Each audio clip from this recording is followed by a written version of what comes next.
नमस्कार, जय हिंद मित्रों। 1857 का स्वतंत्रता संग्राम 20वां अध्याय है कक्षा 8 की सामाजिक विज्ञान की पुस्तक का और तीसरा पार्ट। और आज इस पार्ट में इस अध्याय को हम कंप्लीट कर लेंगे। फैक्ट टू फैक्ट क्लासेस देखने के लिए हमारे चैनल से जुड़े रहें और मित्रों को भी शेयर कर दिया करें, लाइक कर दिया करें। ये चीज़ आप भूल जाते हैं। और पहली बार देख रहे हैं तो सब्सक्राइब कर ज़रूर कर लेना। देखिए, फैक्ट टू फैक्ट बात करेंगे, कोई बकवास नहीं। पहला फैक्ट है, राजस्थान का जो 1857 का स्वतंत्रता संग्राम हुआ था, इसके अंदर 57 के संग्राम के अंदर राजस्थान की क्या भूमिका रही, क्या योगदान रहा, उसको देखते हैं। तो सबसे पहले तो यहाँ पर कौन कौन सी छावनियाँ थी। निम्न में से राजस्थान में छावनी नहीं थी, सैनिक छावनी, ऐसा प्रश्न बन सकता है। तो यहाँ की छावनियाँ आपको याद होनी आवश्यक है।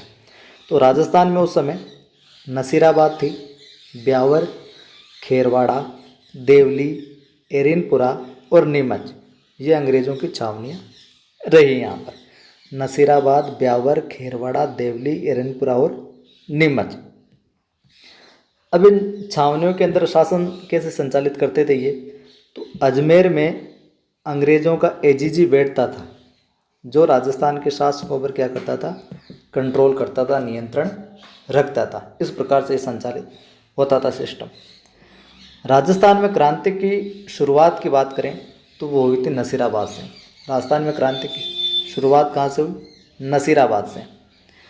28 मई को नसीराबाद में तैनात 15वीं नेटिव बंगाल इन्फेंट्री के सैनिकों ने अपने अधिकारियों पर हमला कर दिया, विद्रोह कर दिया। 28 मई को नसीराबाद में 15वीं नेटिव बंगाल इन्फेंट्री के सैनिकों ने। आगे बढ़ते हैं, ये फैक्ट हो गया। यहाँ पे नीमच की ओर बढ़ते हैं। तो नीमच में मोहम्मद अली बेग नामक सैनिक ने कर्नल अवॉर्ड को चुनौती दी और 3 जून को यहाँ पर भी क्रांति है जो स्टार्ट हो गई। किसने चुनौती दी नीमच में? मोहम्मद अली बेग नामक सैनिक ने कर्नल अवॉर्ड को, और 3 जून को नीमच में भी प्रारंभ हो गई। 21 अगस्त 1857 को एरिनपुरा छावनी में तैनात एक टुकड़ी ने आबू में अंग्रेज़ों का विरोध किया, अंग्रेज अधिकारियों पर मारताड़ की। तो ये हो गया यहाँ पर एरिनपुरा छावनी में। और जो ये एरिनपुरा के सैनिक थे आगे बढ़े और उनकी भेंट हुई थी खेरवा नामक स्थान पर आहुआ के ठाकुर कुशाल सिंह से। एरिनपुरा के जो सैनिक थे, इनकी खेरवा नामक स्थान पर, ध्यान में रखना, खेरवा नामक स्थान पर आहुआ के ठाकुर कुशाल सिंह से भेंट हुई थी। अपने क्लासेस फैक्ट टू फैक्ट चल रही है। कक्षा 6, कक्षा 7 के सामाजिक अध्यायों को भी हमने करवा दिया है और 8 का ये 20वां अध्याय प्लेलिस्ट बनी हुई है, वहाँ पर जाके सारा कुछ देख सकते हैं आप। जोधपुर के महाराजा तख्त सिंह ने सैनिक विरोध के समाचार मिलते अपने राजकीय सेना क्रांतिकारी सैनिकों के विरुद्ध आहुआ भेजी। ये जोधपुर के महाराजा तख्त सिंह, ये अंग्रेज़ों के समर्थक रहे। इन्होंने जो विद्रोह कर रहे थे सैनिक अंग्रेज़ों के खिलाफ, उन क्रांतिकारी सेना के विरुद्ध सेना भेजी। किसने? जोधपुर महाराजा तख्त सिंह ने। तो क्या किया? कुशाल सिंह की जो सेना थी, जो एरिनपुरा वाले भी मिल गए थे, 8 सितंबर 1857 को 8 सितंबर 1857 को जगह कौन सी थी? बिथोड़ा। ध्यान में रखना, पूछा गया है। बिथोड़ा नामक स्थान पर जोधपुर राज्य की सेना को बुरी तरह परास्त कर दिया। कुशाल सिंह की सेना ने 8 सितंबर 1857 को बिथोड़ा जगह पर जोधपुर राज्य की सेना को, जो क्रांतिकारी सैनिकों का विरोध कर रही थी, बुरी तरह हरा दिया। अब आगे घटनाक्रम चला तो क्रांतिकारियों ने पॉलिटिकल एजेंट मैकमोहन को मार दिया और उसका सिर आहुआ के किले के द्वार पर लटका दिया। किसका सर आहुआ के किले के द्वार पर लटका दिया गया था? पॉलिटिकल एजेंट मैकमोहन का। ध्यान में रखना। अगले फैक्ट की ओर बढ़ते हैं। 1860 में आगे घटनाक्रम चला। कुशाल सिंह इधर उधर भागते रहे, फिर इन्हीं के ही किसी विश्वास पात्रों ने विश्वासघात कर लिया, पकड़वा दिया।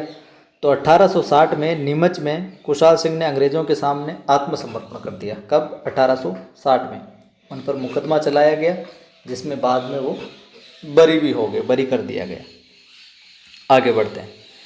15 अक्टूबर 1857 को कोटा की सेना में नाराजगी भड़क उठी। कोटा की सेना में नाराजगी भड़क उठी 15 अक्टूबर 1857 को। नाराज सैनिकों ने क्या किया, रेजिडेंसी पर आक्रमण कर दिया और मेजर बर्टन का सिर काटकर पूरे कोटा शहर में घुमाया। वहाँ पर तो मैकमोहन का सिर है जो आहुआ के किले पर लटका दिया था, यहाँ पर कोटा के अंदर जो सैनिक थे उन्होंने रेजिडेंसी पर आक्रमण कर मेजर बर्टन का सिर काट कर क्या पूरे कोटा के शहर के अंदर सिटी में घुमाया। आगे बढ़ते हैं। तो वहाँ पर जोधपुर के उन्होंने मदद की थी और यहाँ पर बीकानेर का जो शासक था स्वयं अपनी सेना के साथ अंग्रेजों की सहायता के लिए राज्य के बाहर भी गया। ये पूछा गया सवाल कि कहाँ का शासक था जो राज्य के बाहर जाकर भी अंग्रेजों की जिसने सहायता की, तो बीकानेर का शासक। राजाओं के सहयोग के बारे में, जो राजा लोगों ने अंग्रेजों का सहयोग किया, इस बारे में उस समय के गवर्नर जनरल लॉर्ड कैनिंग ने कहा था कि इन्होंने तूफान में तरंग अवरोध का कार्य नहीं किया होता तो हमारी कश्ती बह जाती। कोर्ट को ध्यान में रखना, जो भी राजा सहयोग कर रहे थे अंग्रेजों का, उन्होंने उस बारे में कहा था गवर्नर लॉर्ड कैनिंग ने कि इन्होंने, यानी जो राजा थे जो सहयोग करने वाले, कि इन्होंने तूफान में तरंग अवरोध का कार्य नहीं किया होता तो हमारी कश्ती है जो बह जाती, डूब भी जाती, यूँ समझो बह क्या जाती। 1857 के स्वतंत्रता संग्राम के पूर्व शिकर क्षेत्र में डोंगजी और जवाहर जी नामक काका भतीजा प्रसिद्ध सेनानी रहे। इन्होंने बढ़ चढ़कर हिस्सा लिया। राजपूताने का निवासी अमरचंद भाटिया, सुना होगा आपने। अमरचंद भाटिया साहब ने अपने त्याग और बलिदान के लिए ये दूसरे भामाशाह के रूप में प्रसिद्ध है। दूसरे भामाशाह के रूप में कौन प्रसिद्ध है? अमरचंद भाटिया। और इन्होंने क्या किया, अपनी संपूर्ण संपत्ति तात्या टोपे को देने का प्रस्ताव रखा कि अंग्रेज़ों के विरुद्ध आप संघर्ष कर सकें, इसलिए इनको दूसरे भामाशाह के रूप में जाना जाता है। आगे ये फैक्ट भी बनता है, आहुआ की कुलदेवी सुगाली माता पूरे मारवाड़ क्षेत्र में आराध्य देवी रही है। सुगाली माता पूरे मारवाड़ क्षेत्र की आराध्य देवी रही है।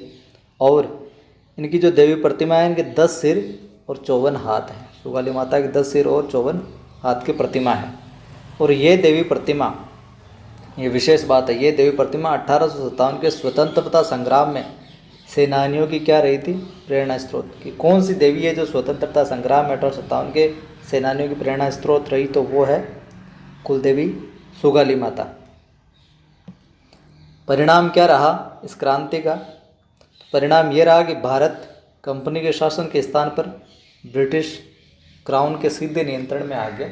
डायरेक्ट वहाँ से संचालित होने लगा कामकाज।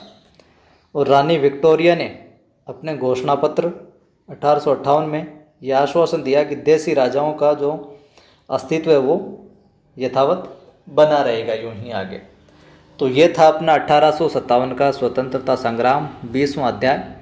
कैसा लगा वीडियो कमेंट करके अप्रिशिएट किया करें आप, और वीडियो को लाइक किया करें, सभी को शेयर किया करें ताकि बाकी साथियों की भी मदद हो सके।